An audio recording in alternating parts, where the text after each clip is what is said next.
Hola, buenos días. Bienvenidos a un nuevo capítulo de Ambiente y Medio, el magazine verde de la televisión abierta argentina. Hoy vamos a realizar una recorrida por el Riachuelo, pero no para mostrar su estado ambiental o sanitario, sino para evaluarlo como parte de nuestro patrimonio histórico y cultural. También vamos a hablar de plantas frutales integradas al arbolado urbano y a conversar con una escultora que realiza su obra con desechos urbanos e industriales. Pero antes, pasamos por el top 3 de Ambiente y Medio.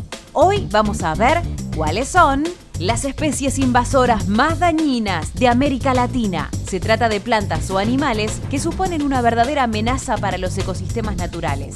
Son la segunda causa de pérdida de biodiversidad y las principales responsables del 40% de las extinciones de animales en los últimos siglos. Veamos cuáles son. En el puesto número 3 se ubican los moluscos invasores.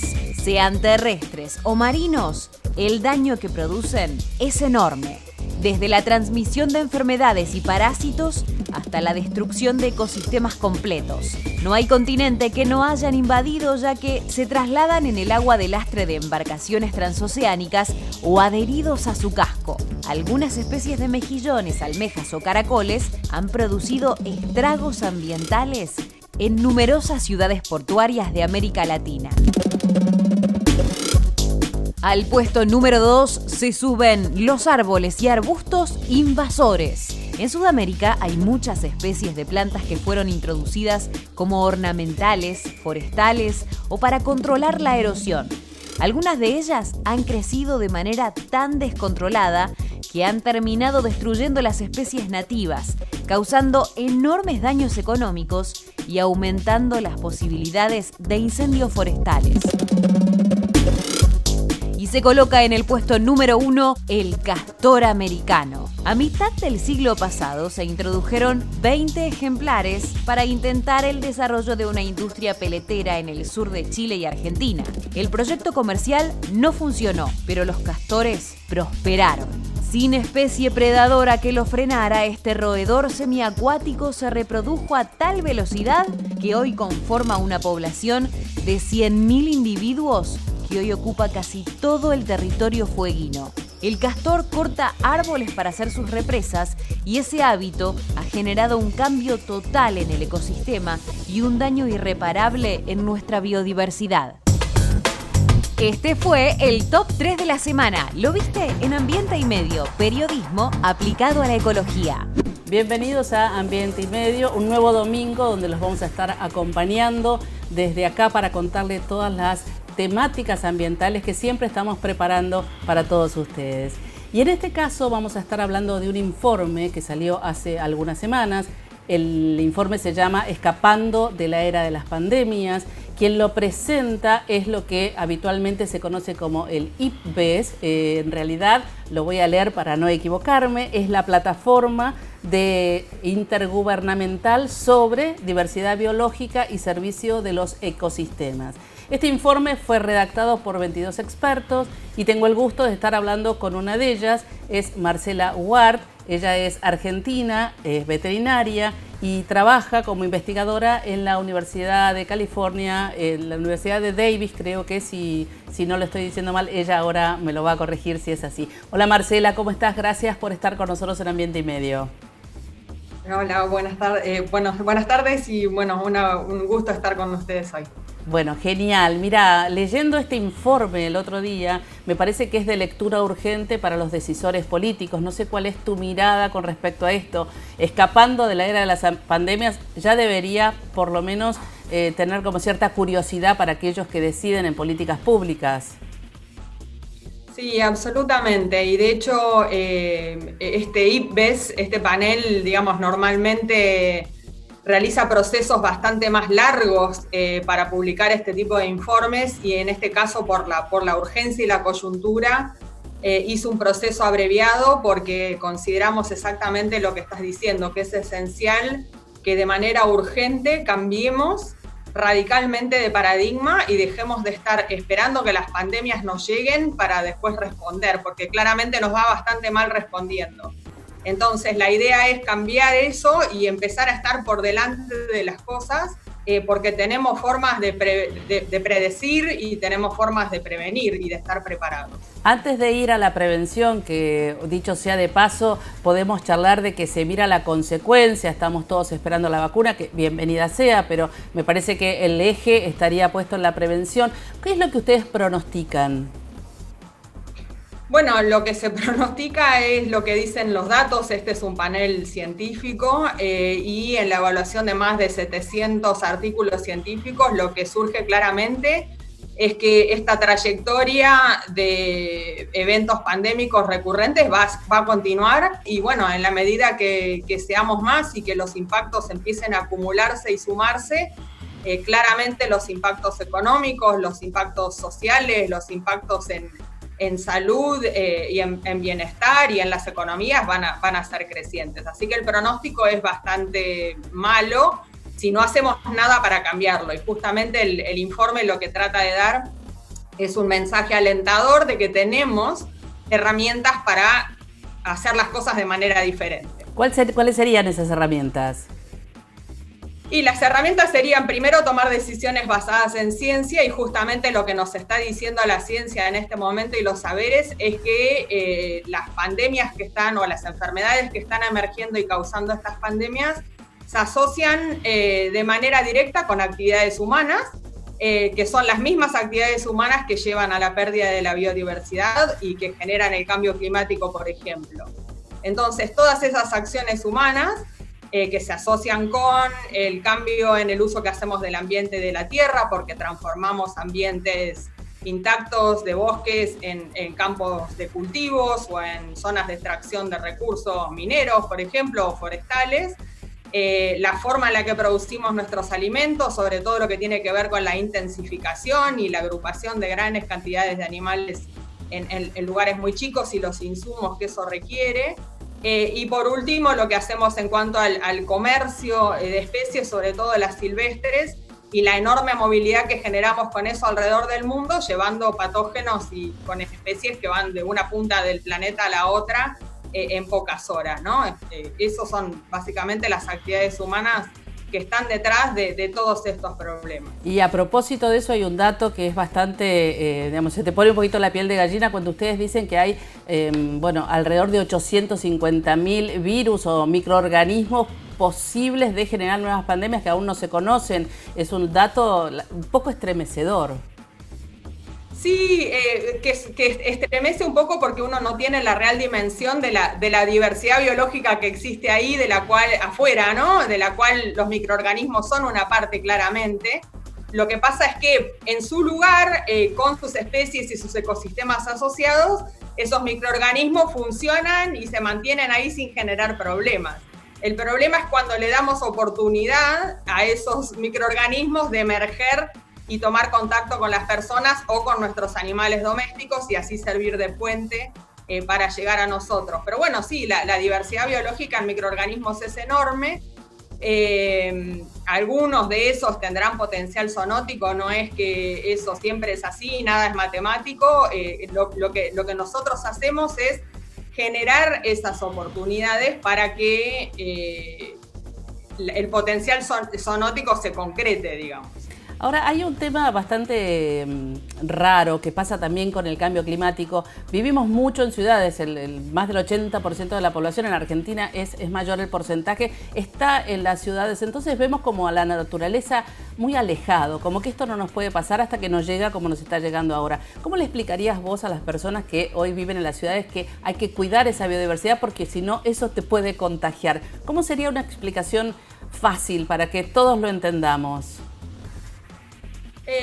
Bueno, la explicación que nosotros usamos es un concepto que se llama una salud, que trata de derribar estos casilleros que nosotros hemos armado en nuestras cabezas para entender la salud o para estudiarla, que es que la salud de los animales está separada de la salud de las plantas, que está separada de la salud de las personas, que está separada de la salud de los ambientes. Y lo que nosotros decimos es que en realidad es una salud y que lo que nos pasa a nosotros está estrechamente vinculado con la salud de los ecosistemas de los cuales dependemos y de esa naturaleza.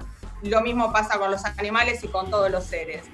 Y de hecho creo que un vínculo muy fuerte que ha surgido con la naturaleza en las ciudades durante esta pandemia ha sido esa necesidad que nosotros hemos sacado casi genética de tener que tener contacto con el verde. Yo nunca vi tanta desesperación por estar afuera, por estar abajo de un árbol, por estar al sol, como ahora cuando nos faltó eso. Y me parece que es un buen recordatorio, ¿no? De que nuestro ADN, si bien nosotros nos hemos aislado con el tiempo en las ciudades, en el cemento, nuestro ADN nos hace querer estar afuera y estar afuera en contacto con la naturaleza nos carga las pilas, nos hace sentir bien, nos da bienestar.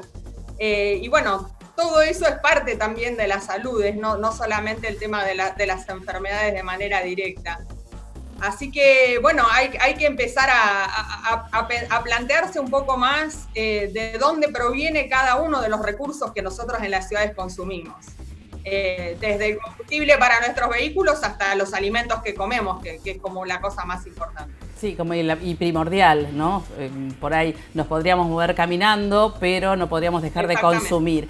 La última, Marcela, la última pregunta que te hago es, está clarísimo que esto es, que pueden ser recurrentes las pandemias, que fundamentalmente son más costosas y por el lado del bolsillo quizás entiendan, pero ¿vos crees que los decisores políticos argentinos, uruguayos, europeos, asiáticos, están a la altura de la situación? ¿Entienden? ¿Van a cambiar alguna política pública para que esto, para prevenir finalmente?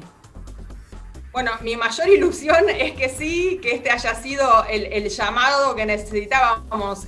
Si uno mira hacia atrás, en los últimos 20 años puede encontrar toneladas de reportes de esta muerte anunciada, de esta pandemia anunciada. Todo el mundo, todos los organismos, desde el Banco Mundial hasta Naciones Unidas, hasta lo que uno quiera, estaban pregonando que esto iba a ocurrir y además pregonando que invertir en prevención era clave y esencial. Bueno, no hicimos nada, claramente esto nos está golpeando y puede ser que finalmente lo internalicemos a través de esta experiencia en primera persona. A veces cuando uno escucha no lo internaliza y al haberlo vivido ahora es como que nos resuena más, se nos hizo carne esta cosa que antes resultaba agorera. Y para ponerlo en perspectiva, hay algunos estudios que son del 2016 más o menos que dicen que invertir en prevención de pandemias costaría menos de $1 por persona por año, con lo cual no tenemos mucha excusa, a pesar de que somos muchos en el mundo, cuando uno prorratea por la cantidad de personas y la inversión que requiere por persona, invertir en prevención, no tenemos muchas excusas para no hacer nada. Volveríamos a lo que decía por lo menos mi abuela y supongo que la abuela de todos, ¿no? Prevenir antes de curar, siempre ese sería el mensaje. Absolutamente, y lo interesante de esto es que no queremos prevenir solamente con terapéuticos, o sea, no queremos estar detrás de la industria farmacéutica o de los avances tecnológicos, ¿no? Lo que tenemos que hacer es prevenir con más armonía con la naturaleza, con un consumo responsable, con entender bien los procesos que están detrás de nuestra salud como un todo. Muchas gracias, Marcela, por esta entrevista y felicitaciones por haber sido una de estas 22 personas que nos aclaran un poco más y sobre todo que le aclaren a los decisores políticos. Muchísimas gracias. Muchísimas gracias a ustedes. Muchas gracias a vos, Gabriela. Bueno, nosotros seguimos con más Ambiente y Medio.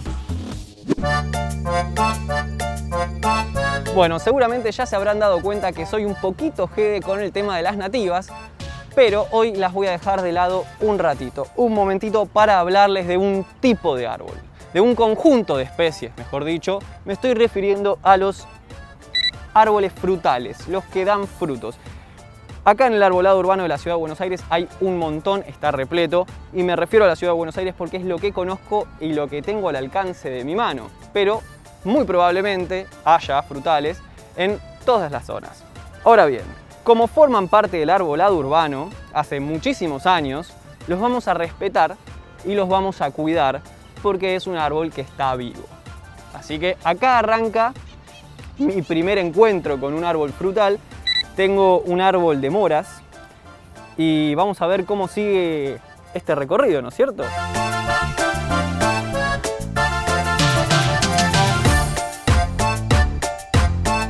Bueno, como pueden ver, acá atrás mío tenemos un árbol de naranjas. Así que vení, vamos a verlo de cerca.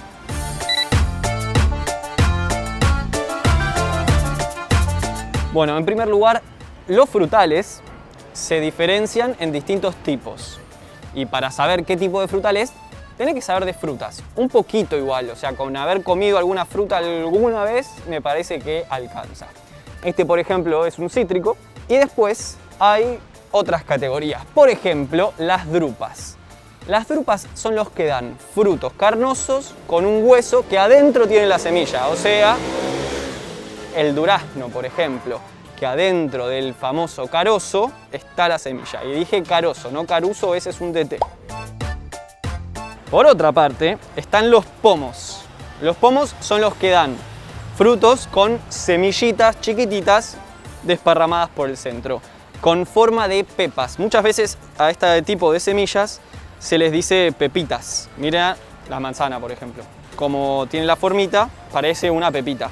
Además de las drupas y los pomos, están los árboles de frutos secos, que la verdad es bastante obvio, son los que el fruto está adentro de una cáscara dura y seca. O sea, si comiste alguna vez alguna nuez y la rompiste con el cosito, seguramente sabrás de qué te hablo.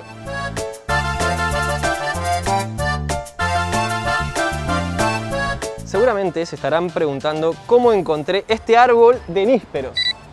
Y la realidad es que hay un mapa interactivo. No me sé todos los rincones donde están todos los árboles de la ciudad de Buenos Aires, me encantaría, pero no. Igualmente, este mapa interactivo conoce el arbolado urbano a la perfección.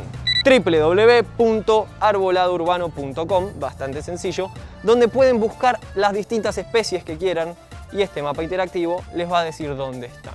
También, si tienen ganas de hacer un paseo quizás un poco más aventura, un poco más fuerte, pueden contactarse con la gente de @laciudadnosregalasabores. Los pueden buscar en las redes sociales y esas personas hacen algunos paseos explicativos, recorriendo los distintos lugares de la ciudad y quizás también degustando algunos de los frutos. Ahora, si ustedes van a pasear y van a buscar frutos, van a buscar este tipo de árboles y los encuentran y quieren un fruto, no los arranquen de entrada, sino que hablen con las personas de la cuadra que muy posiblemente se encarguen de estos árboles que tienen en sus veredas y los cuiden muchísimo. Así que no arrancar, sí a hablar.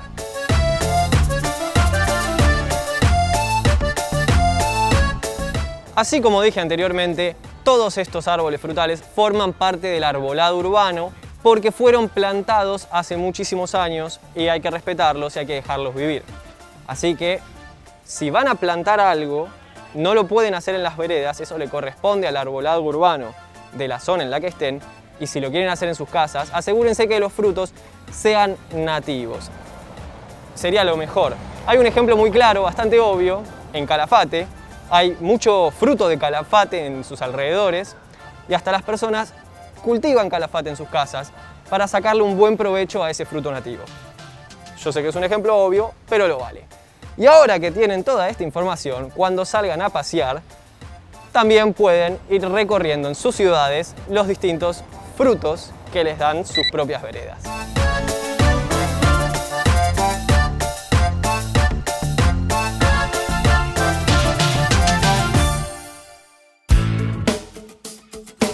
No te muevas de ahí. En el próximo bloque vamos a recorrer parte del riachuelo para analizar y evaluar su aporte al patrimonio histórico y cultural de la ciudad.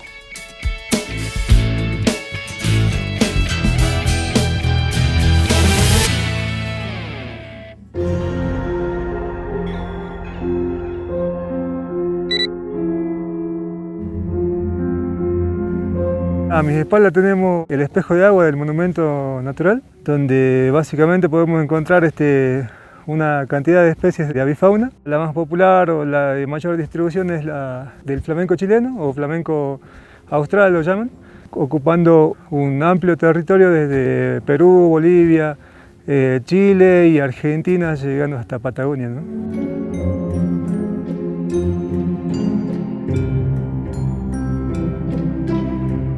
El monumento natural vendría a ser la zona núcleo de lo que es una gran reserva de biosfera.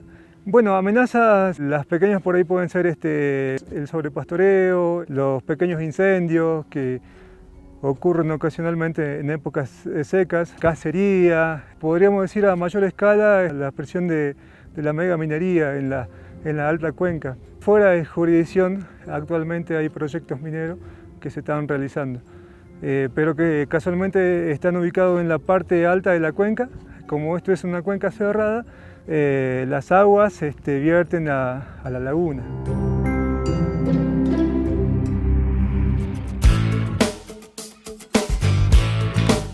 Quédate, ya volvemos con más Ambiente y Medio, el magazine verde de la televisión abierta argentina.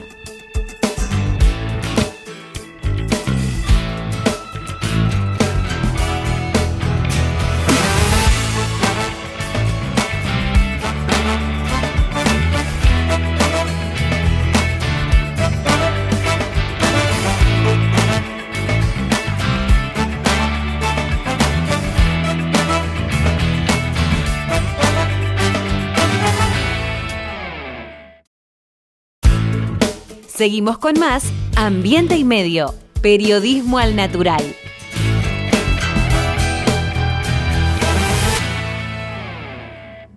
Si estuviste en contacto con un caso positivo de coronavirus, hacete el test. Para más información, entra a buenosaires.gov.ar/test o chatea con la ciudad al 11 50 50 0 147. Cuidarte es cuidarnos. Buenos Aires Ciudad. BA Group, desarrollando tu capital filosófico.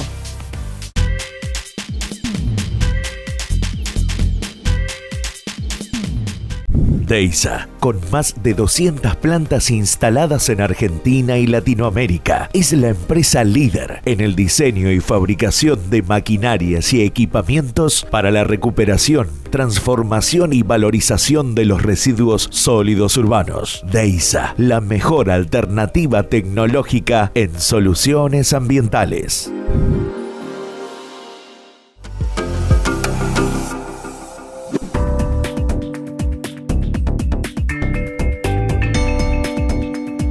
Siempre hemos tratado de mostrar cómo el medio ambiente está vinculado con muchísimas cosas. La salud, primero y principal, seguramente, algo que hemos mostrado mucho en este programa, entre paréntesis pandemia. Lo económico y el trabajo, porque entre otras cosas es el lugar donde desarrollamos nuestras actividades, donde sufre los diferentes impactos y los diferentes grados de contaminación. Lo social, ni que hablar, el lugar donde vivimos, o mejor dicho, los lugares donde vivimos, porque ahí hay claramente un problema y una gran desigualdad. Y varias cosas más que ya te voy a estar contando, pero antes me imagino que identificaste dónde estoy. Un amigo mío, ya a esta altura, un castigado amigo, el río Matanza-Riachuelo, que nunca está de más recordar que está entre los 10 lugares más contaminados del mundo. Lugar al que he venido varias veces este año ya, de hecho, con esto de la cuarentena no sé si vi más al riachuelo que algún que otro amigo, pero esa es otra historia, porque hoy vamos a hablar más de la cuenca a nivel general, de su contaminación, lógicamente, porque es un tema ineludible, pero también de otro de esos vínculos que marcaba al principio, además de la salud, de lo social y de lo económico, que tiene que ver con lo cultural. Porque indudablemente que el ambiente hace a la cultura y que la cultura también se hace en el ambiente. Y es otro de esos factores que también componen, entre lo natural, lo social y todo lo demás, a la cuenca Matanza-Riachuelo como tal. Patrimonio natural, histórico y cultural de la cuenca Matanza-Riachuelo.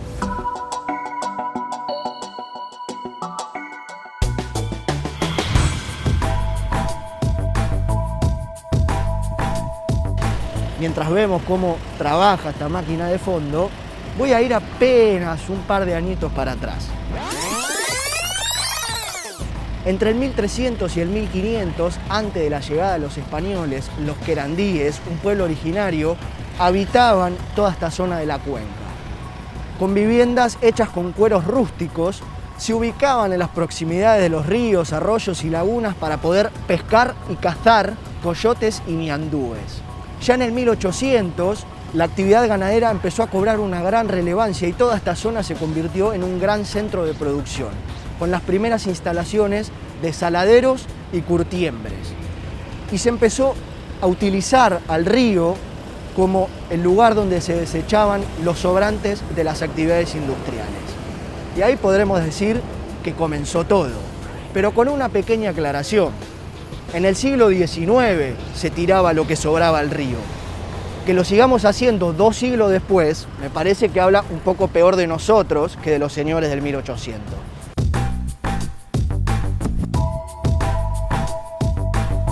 Unos años después, entre 1810 y 1830, comenzaron las promesas.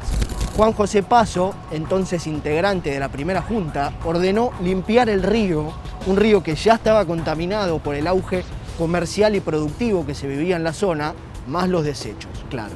Martín Thompson, el primer capitán de barcos de nuestra historia, solicitó que se remuevan los buques hundidos.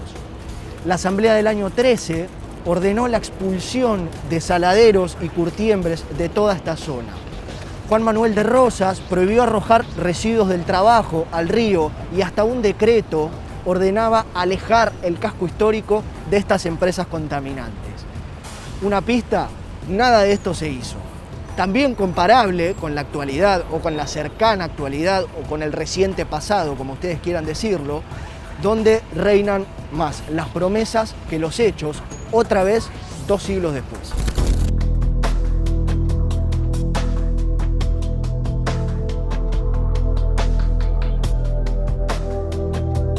Y hablando de promesas, de esas tenemos para hacer dulce.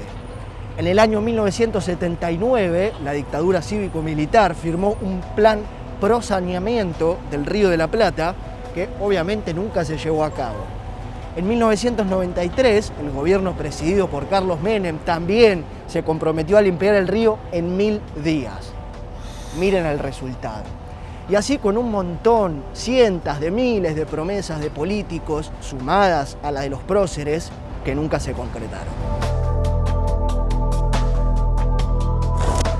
Acompañado de este mapita que se ve en pantalla, vamos a ir viendo los tantos puntos históricos e importantes que, desde lo cultural en este caso, van constituyendo también a la cuenca como tal. El puente Alsina, las distintas fábricas, la zona industrial de Barracas, la zona industrial de Avellaneda. Imposible olvidarse de lo industrial en esta historia porque es uno de los máximos protagonistas y responsables de que el río y la cuenca estén como están y su contaminación. El puente Pueyrredón Viejo, el puente Victorino de la Plaza, el monumento El Coloso en Avellaneda, el Museo y Teatro Quinquela Martín, Caminitos de la Boca aquí a mi izquierda, la misma Bombonera o el Club Atlético Boca Juniors, el Cilindro de Avellaneda, porque no, si bien no está en este mapa, no está de más nombrar el estadio más lindo del mundo. Y así con un montón de emblemas que hacen al patrimonio cultural de la cuenca Matanza-Riachuelo.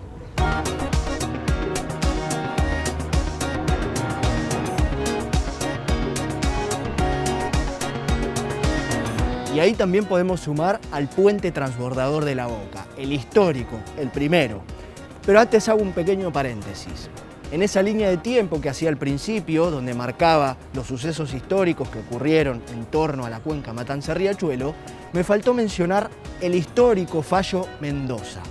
La causa judicial más importante en la historia de la cuenca, donde un grupo de vecinos demandó al Estado Nacional y a los gobiernos de la ciudad y provincia de Buenos Aires, más una serie de empresas, donde la justicia ordenó el saneamiento del río, algo que evidentemente no se logró, pero que en Ambiente y Medio mostramos la importancia de este fallo que, entre otras cosas, sirvió para la creación de Acumar, que sabemos que es hoy por hoy la entidad de máxima jurisdicción y responsabilidad en la cuenca Matanza-Riachuelo, con quienes vamos a estar hablando en un ratito, pero antes nos invitaron a que conozcamos, a que viajemos por primera vez en el puente transbordador de la Boca. Así que los invito a conocer de cerca uno de los símbolos más importantes de la Boca y de la cuenca.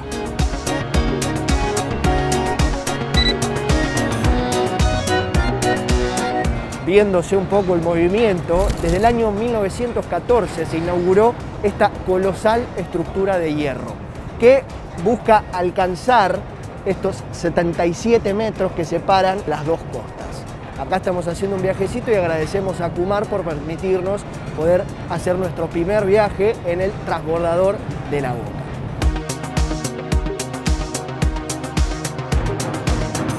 unos años más tarde, se construyó aquel puente, que se renombró también como Nicolás Avellaneda, igual que este. Y fue en la década del 60 que se dejó de utilizar este transbordador, que fue recuperado allá por el 2017. En los años 90 se lo intentó desarmar para venderlo como chatarra. Bueno, por suerte nada de eso ocurrió y hoy seguimos contando, mejor reinauguramos, hace algunos años ya, este puente transbordador que es uno de los íconos de la Boca y de la cuenca Matanza-Riachuelo.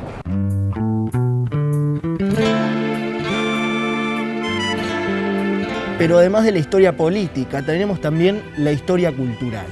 Canción para mi viejo Riachuelo, Buceando en el Riachuelo de la Versuit, Nieblas del Riachuelo, un tango de Enrique Cadícamo de 1937, y otro montón de tangos y canciones que seguramente me estoy olvidando y que no conozca. Mi viejo río Riachuelo. Desde el Puente de la Noria hasta el Río de la Plata, hablando de la Cuenca Baja, podemos encontrar un montón de puntos importantes, de puntos de interés, de monumentos y sitios históricos protegidos por ley que hacen también a la conformación que fue teniendo esta cuenca a lo largo de la historia, y creo yo que vale la pena repasarlo.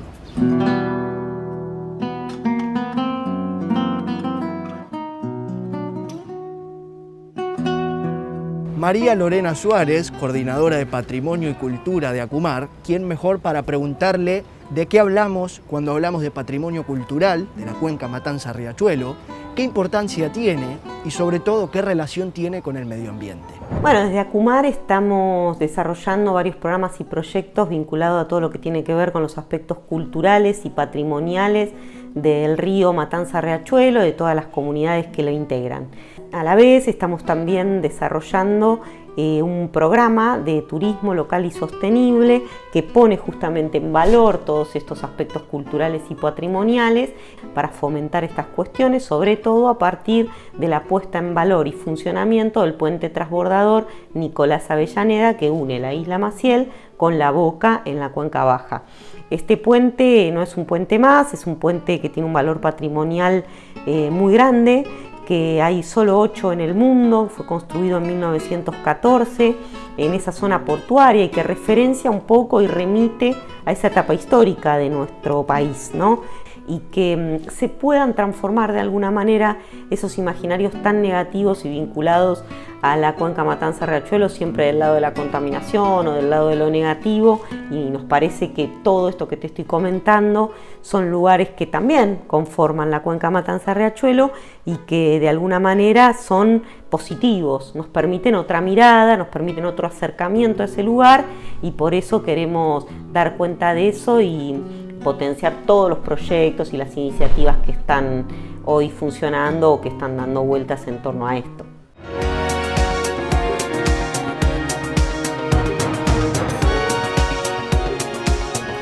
Algunos podrán decir que nos hemos alejado un poco de nuestra temática principal, que es el medio ambiente. No obstante, nosotros siempre marcamos en este programa que el medio ambiente está relacionado con muchísimas cosas, y entre todas esas cosas también está lo cultural, que creo yo que puede funcionar como un recurso para que la cuenca vuelva a tener esos valores turísticos y que también esos valores turísticos funcionen como palanca para que, por ejemplo, se sanee el río. Lo cultural también es un argumento válido para recuperar esta zona. El primer argumento, sin duda, es que deberían ser las 5 millones de personas que a día de hoy siguen viviendo sobre la cuenca en condiciones miserables. Pero la cultural también es importante y también creo que es un argumento válido para recuperar toda la zona de la cuenca Matanza-Riachuelo.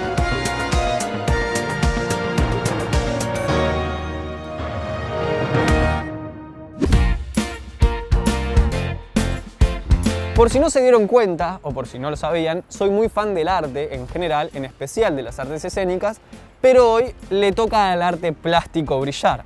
Y probablemente se estarán preguntando qué tiene que ver todo esto con el medio ambiente. Y la realidad es que muchísimo. Porque hay un montón de artistas que usan materiales que parecieran serles ajenos al mundo del arte para poder producir sus obras. Me estoy refiriendo nada más y nada menos que a lo mal llamado basura, que son un montón de recursos para poder producir, en este caso, obras de arte. Por eso me vine al Museo de Arte Popular José Hernández, por más de que esté cerrado, por lo menos para mostrar la puerta de un santuario donde adentro hay esculturas hechas de materiales recuperados de la basura, de un artista que se llama Carmela Blanco, a quien vamos a conocer.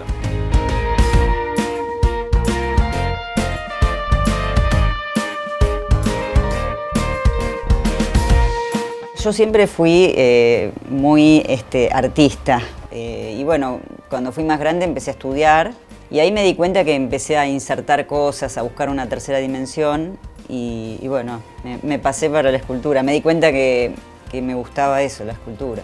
Yo trabajo con hierros y maderas que tuvieron una función y fueron abandonadas, se herrumbraron, no sé, pasaron por el río y también quedaron ahí tiradas. Y bueno, esas sí las rescato y como vienen con una impronta, o sea, del tiempo, del deterioro, lo sumo a la obra. Entonces, desde ahí lo trabajo. En realidad yo no lo llamo basura, son, digamos, piezas que dejaron de funcionar como tales. Los materiales los encuentro en las orillas del Río de la Plata, por ejemplo, que está acá cerca de casa. Me voy con bolsas y ahí encuentro un montón de hierros que, como te digo, tienen este plus del deterioro. Gente que me conoce hasta me deja cosas en la puerta de mi casa, galpones, todo ese tipo de lugares, siempre quedan cosas abandonadas y de buen material, porque a mí me interesa eso, que el material sea sólido. Cuando vos tallas una madera que es noble, que es buena, adentro tiene un brillo y una vida que es un mundo.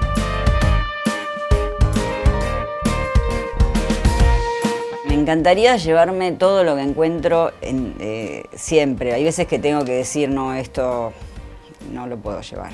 Pero trato de acopiar todo el material que puedo, como ves, y me doy cuenta qué cosas me van a servir más. Quizá no ahora ya, pero sé que me van a servir. Es una pieza que está en proceso. Acá solidifiqué una cadena soldándola para que tuviera la forma redonda que tiene esta obra. Voy probando, esto me gusta, esto no me gusta, y ahí va, cuando es la idea, me doy cuenta al toque. Esto, por ejemplo, es una parrilla, un ventilador que encontré en el río, donde se estaban haciendo unos chorizos antes. Y yo la rescaté de ahí, la limpié, y la tengo hace 5 años. Y hoy la vi y dije, esta, le tocó. Es muy difícil que encuentre una pieza que va para una obra. O sea, parto de la pieza. ¿Por qué empiezo a tallar una madera que es un durmiente de tren y no sé qué voy a hacer? Y de repente aparece la forma y la sigo y cada vez me copa más y a veces estoy toda contracturada y no puedo parar y sigo. Y es que siento que es algo que tengo adentro y que lo quiero expresar de esa manera. Todos los artistas plásticos tienen inmensidad de objetos que se pueden reciclar y con los cuales se puede... Y ya está pasando. Hay gente que recicla las botellas de PVC y hace unas esculturas tremendas. Todo eso es ayudar y sumar. O sea, sacarle algo malo y convertirlo en algo bueno. Y eso, o sea, es un golazo.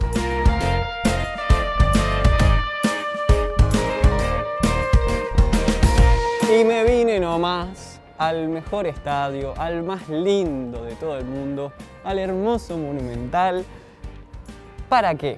¿No? Bueno, la cuestión es que Carmela Blanco, como toda persona de bien, es hincha de River y por ende le donó a Fundación River algunas de sus obras. Y quisiera retomar acá el tema de la basura porque me parece importante recalcar cómo el arte pelea en todos los frentes. Tiene batallas y luchas por todos lados y la lucha contra el principal problema ambiental del país me parece que también es clave.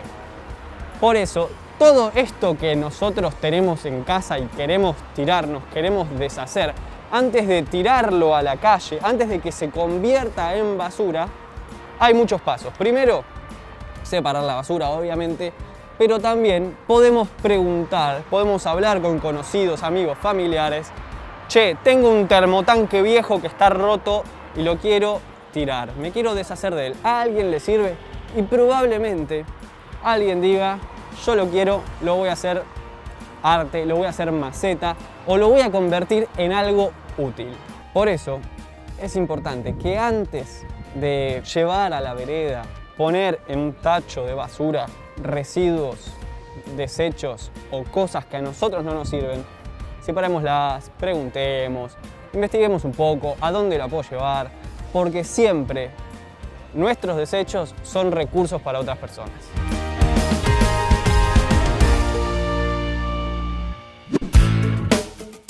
Quédate ahí, porque en el próximo bloque vamos a hablar de un bosque que fue implantado en la Patagonia por una empresa productora de aluminio.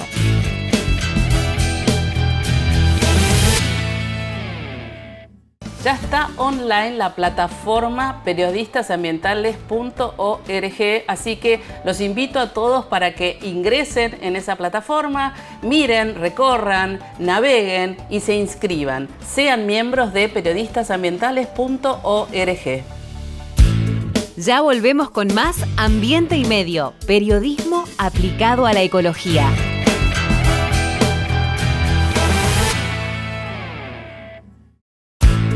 Seguimos con más Ambiente y Medio, periodismo en perfecto estado de conservación.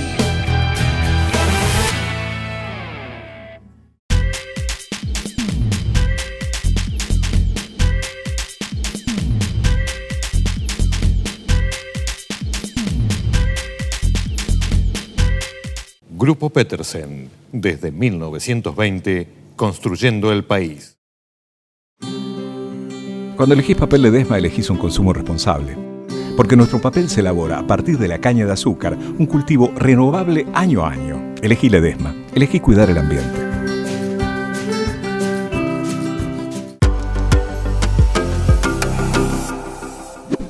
Seguimos ahora en Ambiente y Medio y nos estamos trasladando directamente a Puerto Madryn. ¿A dónde? Al bosque de Aluar, para charlar con Sofía La Virgen. Ella es licenciada en Protección y Saneamiento Ambiental y nos va a contar de qué se trata ese bosque en el cual está parada. ¿Cómo estás, Sofía? Gracias por estar con nosotros acá en Ambiente y Medio.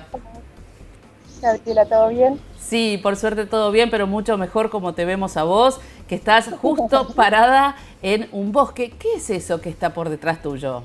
Bueno, este es nuestro paraíso.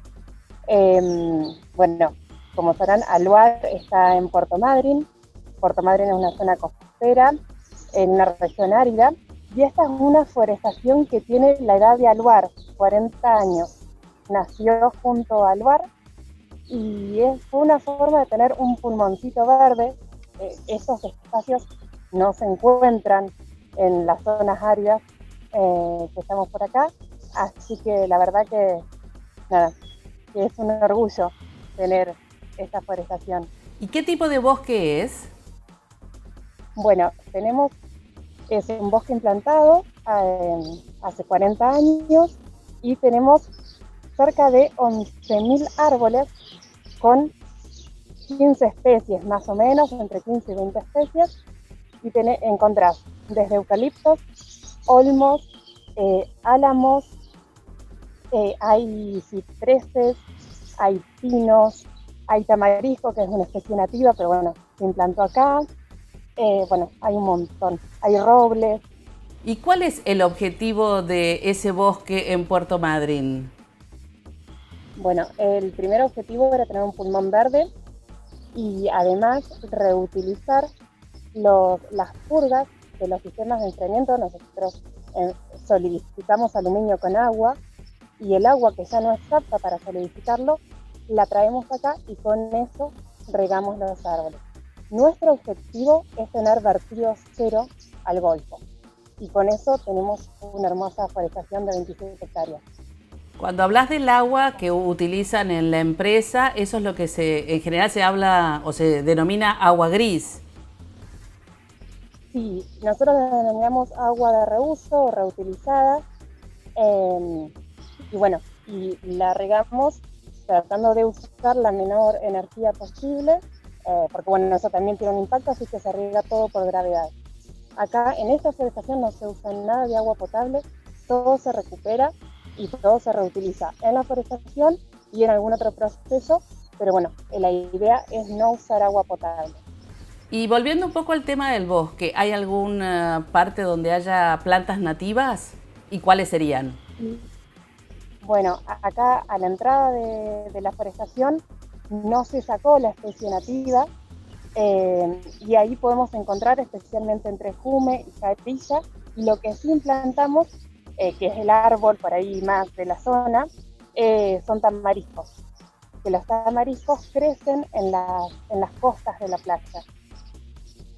Se escuchan muchos pajaritos, es decir, que también hay un lindo ecosistema, ¿no? Para que haya vida en ese árbol. El pulmón verde, uno de los beneficios ambientales es tener un ecosistema, porque bueno, se formó un ecosistema, tenemos aves migratorias como la bandurria, hay jotes, hay horneros, que realmente acá es algo muy, muy llamativo.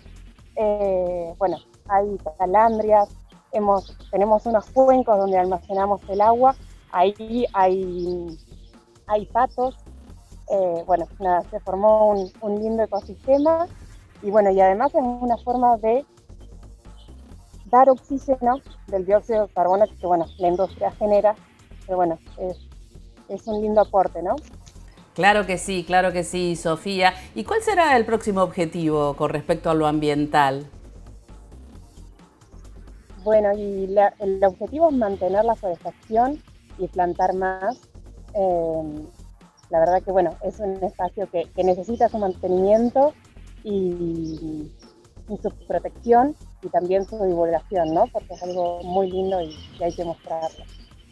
Claro que sí, por eso lo estamos mostrando nosotros acá en Ambiente y Medio. Sofía, te agradezco muchísimo esta conversación que mantuvimos y bueno, te felicito porque ese es un lugar, realmente debe ser un lindo pulmón verde en la zona. Bueno, muchas gracias y bueno, sí, es el trabajo de la verdad de mucha gente, de mucha historia, porque bueno, tiene 40 años y la verdad que pensar en hace 40 años instalar un bosque en esa Patagonia árida, la verdad que nada, era un gran sueño y bueno, hay mucha gente que lo llevó a cabo. Claro, una mirada adelantada, ¿no? Al momento, la importancia de la cuestión ambiental relacionado con el desarrollo sustentable. Muchísimas gracias, Sofía. Bueno, de nada, que tengas buen día. Gracias, igualmente, y nosotros seguimos con más Ambiente y Medio.